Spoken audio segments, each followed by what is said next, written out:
हम लोग क्या देखे थे कि थैलामस के ऊपर हम लोग क्या देखे कि थैलामस के ऊपर, इसको थैलामस से रिसेप्टेकल बोलते हैं, उसके ऊपर क्या रहता है, अलग अलग फ्लोरल पार्ट्स रहता है।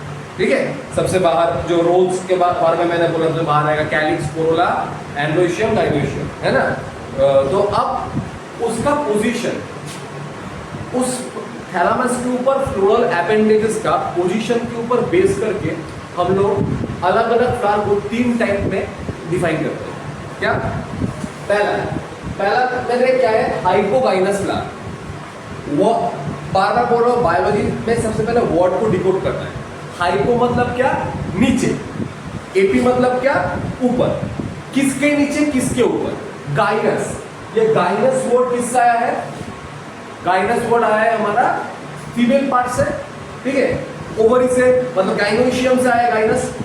तो अगर सोच कि थैलामस में, थैलामस के ऊपर सबसे ऊपर रहेगा हमारा ओवरी।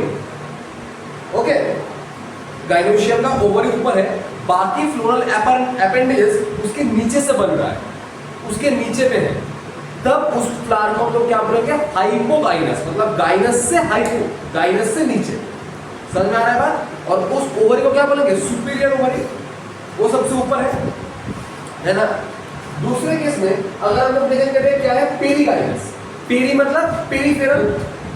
पेरिफेरल मतलब क्या होगा, जो हमारा थैलामस में जहां पे मेरा गाइनोशियम बेसिकली ओवरी का पोजीशन है, बाकी फ्लोरल अपेंडेजेस उसका साइड से बना है, पेरिफेरी से बना है, तो क्या बोलेंगे? पेरीगाइनस। नेक्स्ट है एपिगाइनस। एपिगाइनस मतलब क्या रहेगा? एपी मतलब ऊपर। किसके ऊपर? गाइनस के ऊपर। ठीक है, तो गाइनस के ऊपर मतलब ओवरी के ऊपर से अगर बाकी फ्लोरल अपेंडेजेस रहेगा, उसको हम लोग क्या बोलेंगे? एपिगाइनस। और उस ओवरी क्या है, नीचे में है वो ओवरी, तो क्या बोलेंगे? Inferior ovary. क्लियर हुआ है बात? कंफ्यूज नहीं हो गए ना? हमेशा गाइनस मतलब ओवरी के पर्सपेक्टिव में देखना। अगर ओवरी से बाकी लोग नीचे, बाकी फ्लोरल अपेंडेजेस नीचे, तो क्या बोलेंगे? हाइपोगाइनस। अगर ओवरी से ऊपर एपिगाइनस, अगर साइड में तो पेरीगाइनस। क्लियर है बात? अब एनसीईआरटी क्या बोल रहा है? अच्छा, पहले स्ट्रक्चर देख, हाइपोगाइनस में ओवरी ऊपर रहेगा। ठीक है, तो थैलामस का स्ट्रक्चर ऐसा होगा। ठीक है, अगर हम लोग पेरीगाइनस देखें तो ये थैलामस कैसा होगा? थोड़ा सा ऐसे घुसा हुआ रहेगा, तभी तो ओवरी साइड से सब निकलेगा ना, है ना। ठीक है, अच्छा, बेसिकली बी और सी दोनों में क्या है? पेरीगाइनस। यहाँ पे देख, यहाँ पे भी ये साइड से निकल रहा है और यहाँ पे भी साइड से निकल रहा है। लेकिन अगर हम लोग एपिगाइनस देखें तो वहां पे क्या रहेगा? ओवरी पूरा अंदर में घुसा हुआ रहेगा। मतलब थैलामस का शेप कैसा होगा? ऐसा पूरा घुसा हुआ रहेगा। कप शेप जैसा होगा थैलामस, है ना। तो वहां पे तभी तो बाकी सब ऊपर में, कप तो ऊपर में, बाकी सब आएगा। समझ में आ रहा है बात? यहाँ पे क्या होगा? थैलामस से घुसा हुआ रहेगा तीनों ओवरी। अब देख, एग्जांपल देख लेते हैं। सबसे पहले देख लेते हैं कि एनसीईआरटी में क्या बोला गया। ठीक है, based on the position of calyx, based on the position of calyx, corolla and androecium in respect of the ovary। तो किसके रिस्पेक्ट में देख रहे हैं? ओवरी के रिस्पेक्ट में देख रहे हैं। On thalamus मतलब थैलामस में ओवरी का पोजीशन के ऊपर देखेंगे। ठीक है, the flower are described as hypogynous, perigynous and epigynous। Okay, जय। अच्छा, in hypogynous the flower, in hypogynous flower the gynoecium occupy the highest position, है ना, while the other part situated below it। Okay, तो क्या रहेगा? other part situated below it। ठीक है, the ovary in such flower are set superior, ऊपर में, superior position में। अब हमें क्या बार बार बोल रहा हूँ इस चैप्टर में, समझ के सिर्फ एग्जाम्पल याद करना है।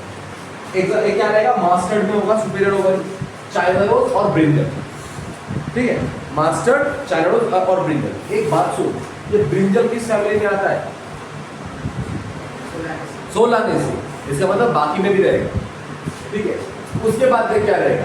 If gynoecium situated in the center and other parts of the flower are located on the rim of the thalamus। thalamus के ऐसा एज में, यहाँ पे gynoecium है तो इस साइड से बन रहा है। ठीक है, रिम में, साइड में बन रहा है, रिम ऑफ द थैलामस। तो क्या बोला था? Other parts of the flower located on the rim of the thalamus almost at the same level. अगर सेम लेवल में रहेगा तो उसको क्या बोलेंगे? पेरीफेरी में आ रहा है तो क्या बोलेंगे? पेरीगाइनस। क्लियर है बात? The ovary here said to be half inferior। ठीक है, क्यों half inferior क्यों बोल रहे हैं? half superior क्यों नहीं बोल रहे? क्योंकि जो अगर यहाँ पे थैलामस का स्ट्रक्चर कैसा होगा, यहाँ पे अगर मैं थैलामस बनाऊं तो यहाँ पे थैलामस कैसे होगा, ऐसे होगा, ऊपर रहेगा उसका। तो यहाँ पे ओवरी कैसे रहेगा, ओवरी ऐसे रहेगा, थोड़ा सा घुसा हुआ है, और बाकी टोटल पार्ट्स कहाँ से रहेगा, यहाँ से निकलेगा, तो इसलिए हाफ इंफीरियर थोड़ा सा घुसा हुआ है ना। हाफ इंफीरियर बोलेंगे, एग्जांपल पॉम, रोज, पीच, ये सब में आएगा। ओके, बार बार बोल रहा हूँ, इस चैप्टर में तुम लोगों का एक ही काम है, जब मैं स्टडी नोट बनाऊंगा, ठीक है, स्टडी नोट बनाने के बाद तुम्हारा एक ही काम है कि जो जो हम लोग टॉपिक पढ़े हैं उसका एग्जाम्पल लिखो। अगर क्लास ठीक से करोगे तो बाकी सब याद रहेगा, भूल जाओगे एग्जाम्पल, ठीक है। तो सिर्फ शायद 2 पेज लगेगा मैक्सिमम, ठीक है, अगर टॉपिक वाइज एग्जाम्पल लिख लिए तो हो जाएगा, ठीक है। In epigastrus flower, the margin of thalamus grow upward. तो thalamus में मार्जिन है ऊपर की तरफ चल गया है ना, grow upward, closing the ovary completely। तो क्या होगा, ओवरी एकदम अंदर में घुस जाएगा।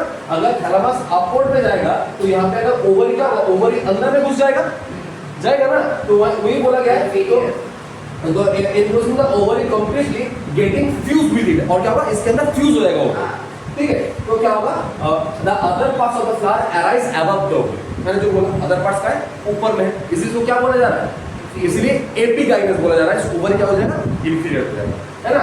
एग्जांपल में देख, गुआवा, कुकुम्बर, ठीक है, ये क्या है और क्या है, and the ray florets of sunflower.